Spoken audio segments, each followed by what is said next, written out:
everybody. Chris Hughes coming back to you here, CarolinaPreps.com. We got a big day here in the Queen City area of North Carolina. A big coaching hire here right in my hometown of Kannapolis.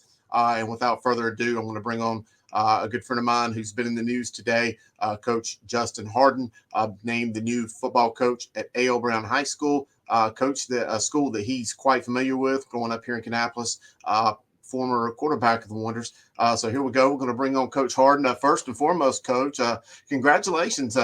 Formally announced today, introduced at the school board meeting. I know that there was probably a lot of familiar faces and a lot of friends and a lot of people that you knew and recognized that probably wanted to come out and congratulate you today, Coach.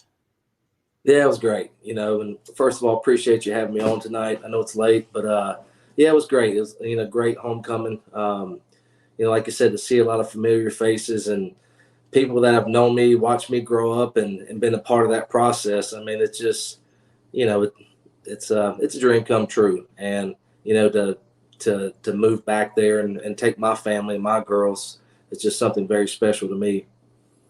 Yeah, you and I both had the privilege of growing up here on these same streets here in Kannapolis. I'm living in downtown Kannapolis as we speak. And just a chance for you to come home, to bring your family with you.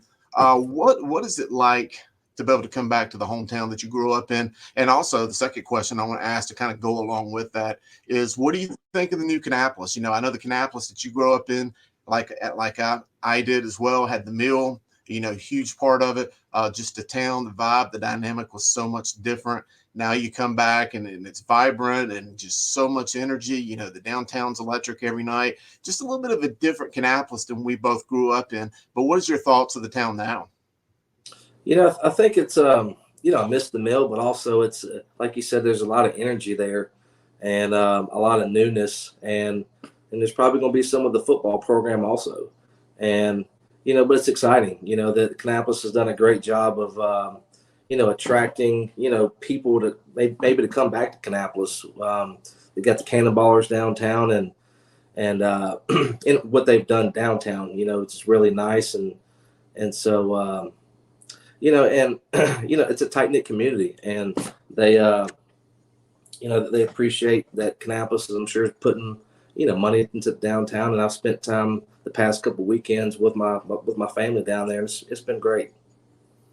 Speaking of coming back to your hometown, I don't think that it was probably a hard sell. Probably want to get your family to move here when you come and just see how cool it is. But coming back to a team, to lead in a team now that obviously you are just so ultimately familiar with in regards to incredible father who led the team, prolific quarterback in your own right. I think I was doing the math, and I don't believe you guys in your 3 years on the varsity team, I think you may have lost like 3 games, which includes a state championship game, state championship in 1997. What's it going to be like for you now to go from being the son of a coach, growing up on the sidelines, growing up in the locker rooms, just being a part of that program, to then becoming a great player, then the last 20 or so years going off and learning the trades of coaching, whether it's in college or at a couple of high-profile schools here in the Charlotte area, but really developing the tools of the trade that you have learned over the past few years, and now to bring that back home, bringing that kind of full circle. How does that make you feel to kind of take over the reins of this program? I think, first of all, just knowing the tradition of Kannapolis. And, you talk about the tradition, you talk about the Bell game going back to 1924 and being able to play in that and having 15,000 people at your games. And I talked to a couple guys tonight about it's just special when on a Friday night playing in Memorial Stadium, you put that helmet on and it means and feels something. And then as you walk down the hill into your battleground, that's what it felt like every Friday night. And that's one thing I want, our kids and our team moving forward to appreciate that tradition and have a high standard. And that's one thing when I address the team for the first time is we'll talk about, our standards and also raising our standards. But the familiar, being familiar with Kannapolis and the tradition and the pride that I've had as a player, but also as a coach. And I told some guys tonight, I said, even the past 23 years as a high school coach, before I went to bed every night, I checked on to see how the Wonders did. That's just been a part of me for most of my life. And I've been a head coach at 4 different schools, and I worked in South Carolina. And every job has been different, but they've prepared me for this job. Which is such a tight knit community and kind of playing on a big stage. And it's a great dynamic in Kannapolis. It's a special community, and football is important. And and I'm looking forward to it. I'm really excited, and even my dad coaching there. That's for me. That's an honor, to have his last name. I've played for my dad, but also I talked to my dad and my brother a lot the past couple weeks, month, and they couldn't be more excited for me. They're probably my biggest fans besides my wife right now. Sure. Mentioned that you played there. Your last loss, if I'm not mistaken, I know that I was at that game in 1999, I believe, was walking up the hill. You guys lost to Concord in the second or third round of the playoffs. Yeah. So you already mentioned the Bell game. I was going to bring up the traditions. Obviously, you just very steeped in the A.L. Brown tradition and a lot of things like that. But also think to put yourself back in those shoes, walking up that hill to the Bullock Gymnasium that last time as a player. But now to come back and you see some of the changes at the school. The facilities are just completely upgraded. You look at the turf field. You look at the new locker rooms that Coach Newsom had put a lot of work into to revitalizing. What do you think about the difference in the school and just what you see? The baseball field's phenomenal today versus 25 years ago. Well, I'll tell you this: the first time I walked back in the Bullock Gym, I was like, man, it smells the same, and not it was bad, but it's got that. Yeah. It smelled like home, and I've spent probably every day of my life in that gym. But the school has done a great job. Kannapolis City Schools, upgrading the turf field and the weight room, and like you said, different areas, the locker room. Mike did a tremendous job honoring Kannapolis football and the previous, players that played for Kannapolis, and it just shows you how important football is in Kannapolis.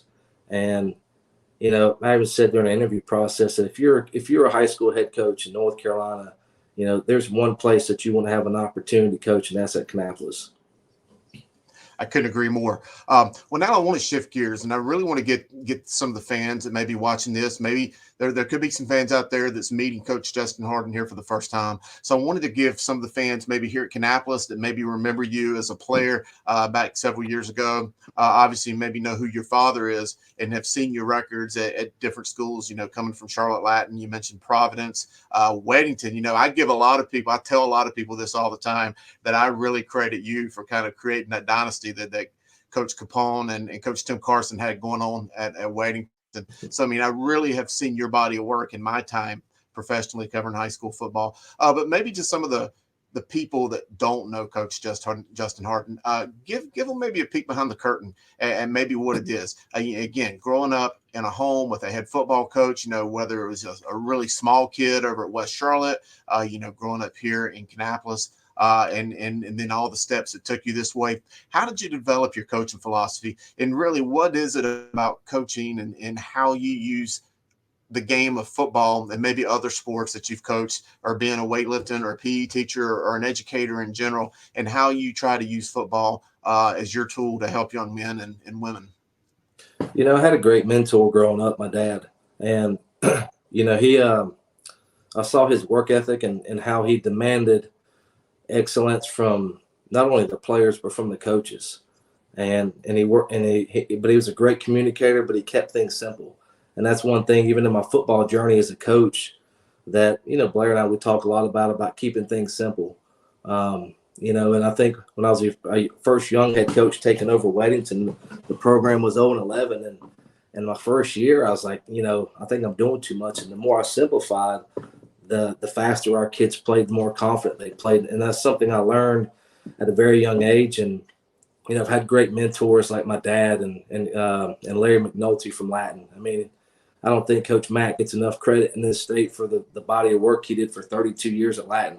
He's one of the finest coaches minds I've ever been around. And, to work for him as a defensive coordinator and as an offensive line coach, as an early 24-year-old coach was very beneficial for me. And so I think the one thing that's helped me in my path is I've been an offensive coordinator, a defensive coordinator. I've coached offensive line and I've coached about every position. And so I've been fortunate, like you said, at some other places to make runs and programs, but I've had great staffs. I've had great staffs that have bought into our philosophy about working hard, being authentic as people, a relationship-based coach.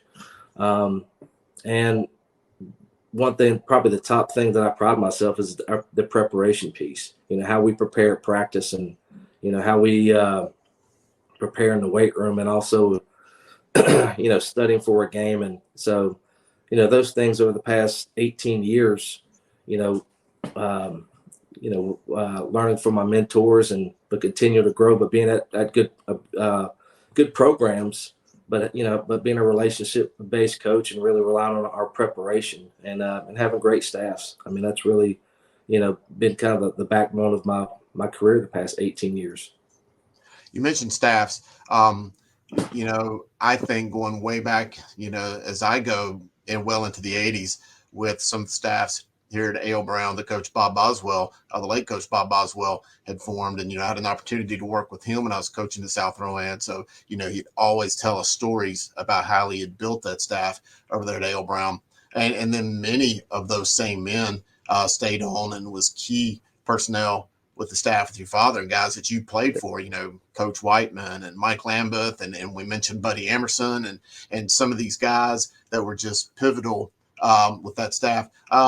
What do you think what do we think we'll see with the staff you're able to put together here at Brown? Will it be guys that are already on staff? Do you have some guys you're trying to bring along with us? Have you been able to get any traction yet? I know you just named the coach today, but what do we think your staff may look like?